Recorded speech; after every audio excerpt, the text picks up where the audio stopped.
Hello friends, welcome back to study कर। मैं हूं आपका दोस्त प्रभाकर। डेली करंट अफेयर्स की सीरीज में आपका स्वागत है। आज हम आपके साथ डिस्कस करेंगे 17 फरवरी 2022 के most important current affairs. Lecture को आप बहुत ही ध्यान से सुनिएगा, लास्ट तक सुनिएगा। लास्ट में आपसे कुछ क्वेश्चन पूछे जाएंगे इसी लेक्चर से रिलेटेड, तो उनके आंसर आपको कमेंट बॉक्स में जरूर देना है। दोस्तों, अगर आप किसी भी कॉम्पिटिटिव एग्जाम की तैयारी कर रहे हैं तो उसके लिए ये करंट अफेयर्स की सीरीज बहुत ही इंपॉर्टेंट है। आप नोट्स बना लीजिएगा या फिर इसका पीडीएफ डाउनलोड कर लीजिएगा हमारे टेलीग्राम चैनल से।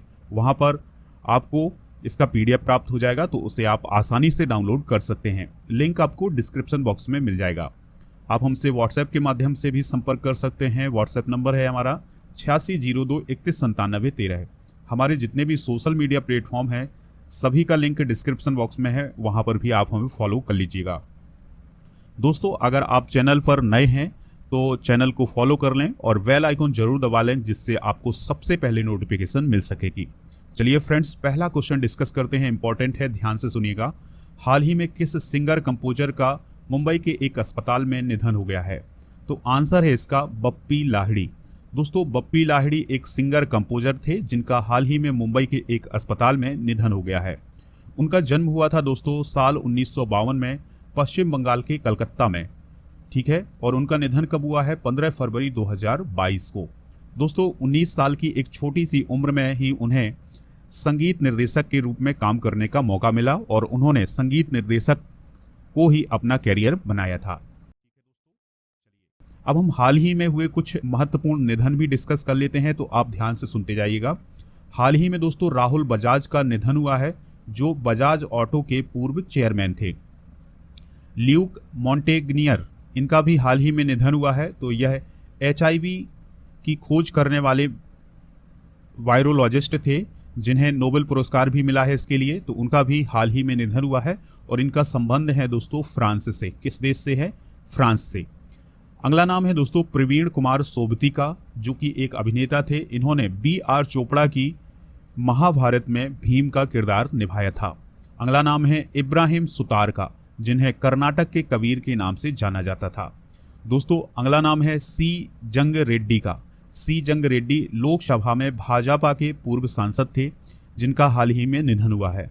दोस्तों, 1984 में जब भाजपा की केवल लोकसभा में 2 सीटें आई थी, तो उन 2 सांसदों में से एक सांसद थे कौन? C जंग रेड्डी। तो ये पॉइंट आप नोट कर लीजिएगा।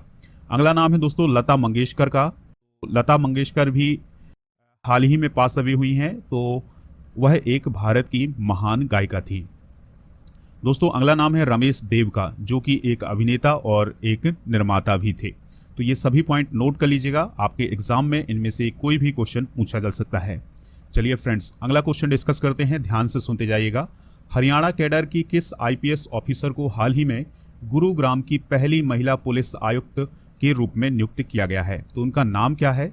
तो उनका नाम है दोस्तों कला रामचंद्रन। क्या नाम है? कला रामचंद्रन। दोस्तों, गुरुग्राम की पहली महिला पुलिस आयुक्त यानी first women police commissioner Gurugram कौन नियुक्त किया गया है? कला रामचंद्रन को। और कला रामचंद्रन दोस्तों KK राव का स्थान लेने वाली हैं। दोस्तों, रामचंद्रन ने इससे पहले इंटेलिजेंस ब्यूरो यानी IB में भी उन्होंने काम किया हुआ है। चलिए फ्रेंड्स, यहाँ पर बात आई है गुरुग्राम की, और गुरुग्राम किस स्टेट के अंतर्गत आता है? ये आता है हरियाणा के अंतर्गत। तो दोस्तों, हरियाणा से रिलेटेड कुछ पॉइंट डिस्कस करते हैं, आप ध्यान से सुनते जाइएगा।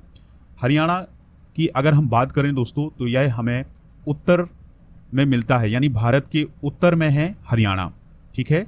और इसके पड़ोसी राज्य कौन कौन से हैं? ध्यान से सुनिएगा।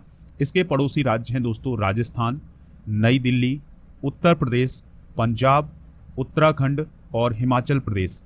ये सभी राज्य किसके पड़ोसी राज्य हैं दोस्तों? हरियाणा के। हरियाणा की कैपिटल क्या है? चंडीगढ़ है। क्या है दोस्तों? चंडीगढ़ है। चलिए फ्रेंड्स, कुछ और पॉइंट हैं हरियाणा से रिलेटेड, तो वो भी आप ध्यान से सुनिएगा। यहाँ के चीफ मिनिस्टर कौन है? तो मनोहर लाल खट्टर हैं। गवर्नर कौन है? तो बंडारू दत्तात्रेय हैं। कौन है दोस्तों? बंडारू दत्तात्रेय।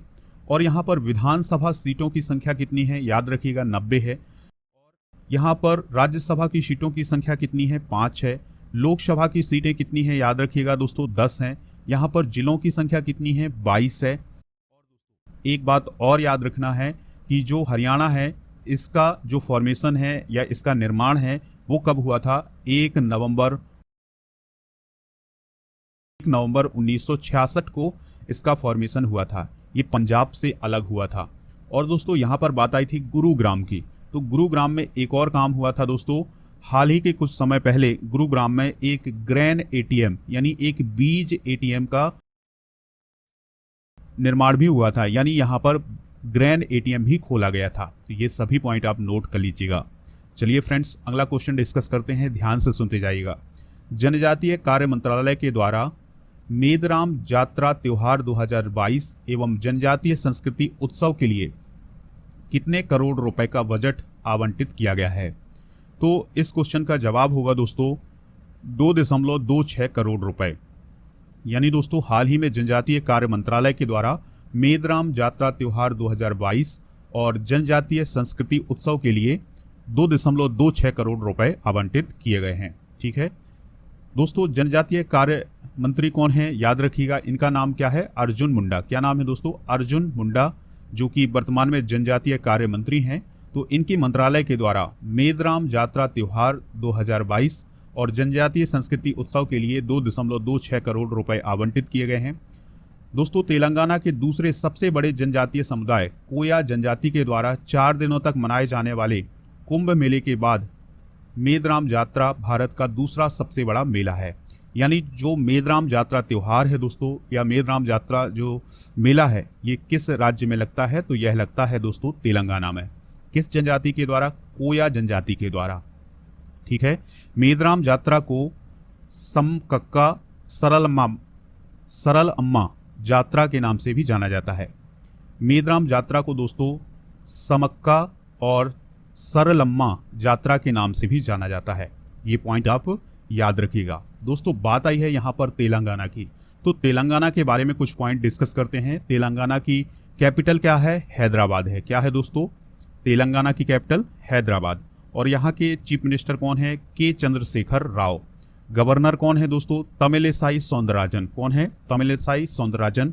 और यहाँ पर विधानसभा सीटें कितनी हैं दोस्तों? याद रखिएगा 119 हैं। कितनी हैं? 119। और काउंसिल यानी विधान परिषद की सीटें कितनी हैं? 40 हैं। तो याद रखिएगा तेलंगाना विधान परिषद वाला राज्य है। और यहाँ पर राज्यसभा सीटें कितनी हैं? राज्यसभा सीटें हैं 7 और लोकसभा सीटें कितनी हैं? 17 है। याद रखिएगा ये सभी पॉइंट। ठीक है, चलिए फ्रेंड्स, अब हम बात करते हैं तेलंगाना के फॉर्मेशन की, यानी तेलंगाना कब बना था? तो ये बना था 2014 में। कब बना था दोस्तों? 2014 में। चलिए फ्रेंड्स, अब हम भारत के कुछ महत्वपूर्ण मेले भी डिस्कस करते हैं कि कौन सा मेला किस राज्य में लगता है। तो अंबुबाची मेला लगता है असम में, वनेश्वर मेला लगता है राजस्थान में, चंद्रभागा मेला लगता है राजस्थान में, गंगा सागर मेला लगता है पश्चिम बंगाल में।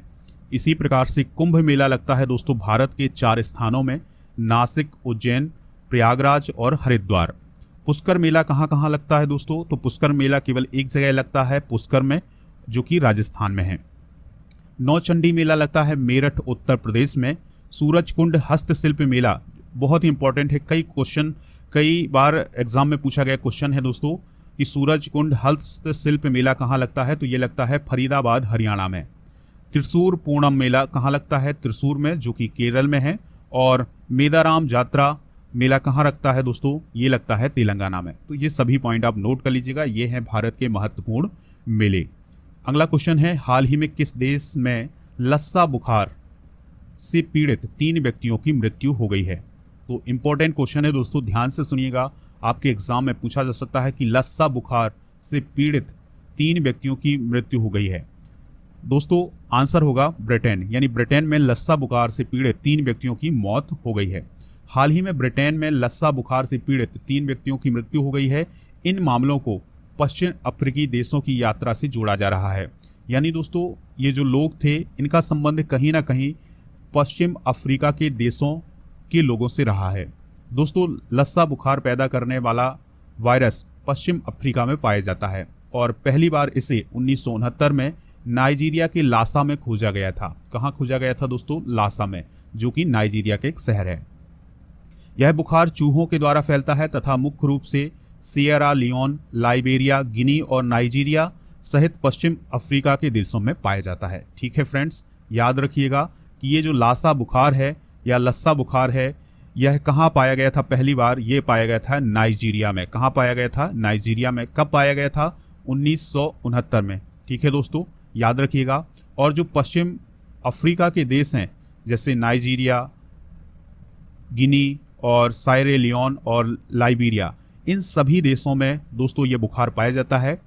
कौन सा बुखार? लासा बुखार। और ये जो लासा बुखार है ये किसके द्वारा फैलता है दोस्तों? चूहों के द्वारा।